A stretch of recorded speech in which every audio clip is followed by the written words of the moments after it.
ನಮಸ್ತೆ ವೀಕ್ಷಕರೇ, ನಾನಿವತ್ತು ಮೂಲಂಗಿ ಬೇಳೆ ಸಾಂಬಾರು ಮಾಡ್ತಾಯಿದ್ದೀನಿ.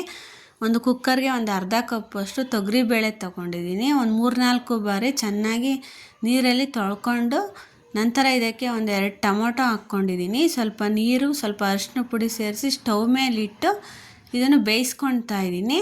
ಇಲ್ಲಿ ಟೊಮೊಟೊ ಸ್ವಲ್ಪ ಬೆಂದಾದ ನಂತರ ಈ ಟೊಮೊಟೊವನ್ನು ಸಪ್ರೇಟ್ ಮಿಕ್ಸಿ ಜಾರಲ್ಲಿ ಹಾಕ್ಕೊಳ್ತಾ ಇದ್ದೀನಿ. ಹೀಗೆ ಟೊಮೊಟೊವನ್ನು ಸಪ್ರೇಟ್ ಎತ್ಕೊಳ್ತಾ ಇದ್ದೀನಿ. ಈ ಬೆಂದಂತಹ ಟೊಮೊಟೊ ಜೊತೆಗೆ ಸ್ವಲ್ಪ ಒಂದು 4 ಸ್ಪೂನಷ್ಟು ತೆಂಗಿನ ತುರಿ ಸೇರಿಸ್ಕೊಳ್ತಾ ಇದ್ದೀನಿ.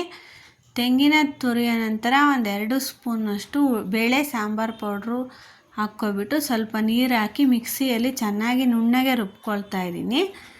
ನಂತರ ಇಲ್ಲಿ ಬೇಯುತ್ತಿರುವ ಬೇಳೆಗೆ ಒಂದು ಈರುಳ್ಳಿ ಹಾಕ್ಕೊಂಡಿದ್ದೀನಿ. ಒಂದು 1/4 kg ಮೂಲಂಗಿ ಹಾಕ್ಕೊಂಡಿದ್ದೀನಿ. ಸಣ್ಣಗೆ ಹೆಚ್ಚಿದ ಮೂಲಂಗಿ ಹಾಗೂ ರುಬ್ಬಿದ ಮಿಶ್ರಣವನ್ನು ಇದಕ್ಕೆ ಮಿಕ್ಸ್ ಮಾಡ್ಕೊಳ್ತಾ ಇದ್ದೀನಿ. ರುಚಿಗೆ ತಕ್ಕಷ್ಟು ಉಪ್ಪು ಹಾಕಿ ಸಾಂಬಾರು ಕನ್ಸಿಸ್ಟೆನ್ಸಿಗೆ ಬೇಕಾಗುವಷ್ಟು ನೀರು ಹಾಕ್ಬಿಟ್ಟು ಕುಕ್ಕರ್ ಲಿಡ್ ಕ್ಲೋಸ್ ಮಾಡ್ಕೊಳ್ತಾ ಇದ್ದೀನಿ. ಕುಕ್ಕರ್ 3 ವಿಷಲ್ ಕೂಗಿದ ನಂತರ ಸ್ಟವ್ ಫ್ಲೇಮನ್ನು ಆಫ್ ಮಾಡ್ತೀನಿ. ನಂತರ ವಿಷಲ್ ತಣ್ಣಗಾದ ಮೇಲೆ ಲಿಡ್ ಓಪನ್ ಮಾಡಿದರೆ ಈ ರೀತಿ ಮೂಲಂಗಿ ಸಾಂಬಾರು ರೆಡಿಯಾಗಿರುತ್ತದೆ. ಇದಕ್ಕೆ ಒಂದು ಒಗ್ಗರಣೆ ಹಾಕ್ಕೊಳ್ತಾ ಇದ್ದೀನಿ.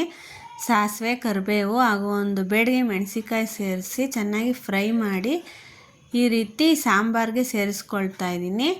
ಇದನ್ನು ಮತ್ತೆ ಸ್ಟವ್ ಮೇಲಿಟ್ಟು ಒಂದು 3 ನಿಮಿಷಗಳ ಕಾಲ ಕುದಿಸಿಕೊಂಡರೆ ರುಚಿಕರವಾದ ಮೂಲಂಗಿ ಬೇಳೆ ಸಾಂಬಾರು ಮುದ್ದೆ ಅನ್ನದೊಂದಿಗೆ ಸವಿಯಲು ರೆಡಿಯಾಗುತ್ತದೆ. ಈ ಸಾಂಬಾರ್ ರೆಸಿಪಿ ಇಷ್ಟವಾದಲ್ಲಿ ಸಬ್ಸ್ಕ್ರೈಬ್ ಮಾಡುವುದನ್ನು ಮರೆಯಬೇಡಿ.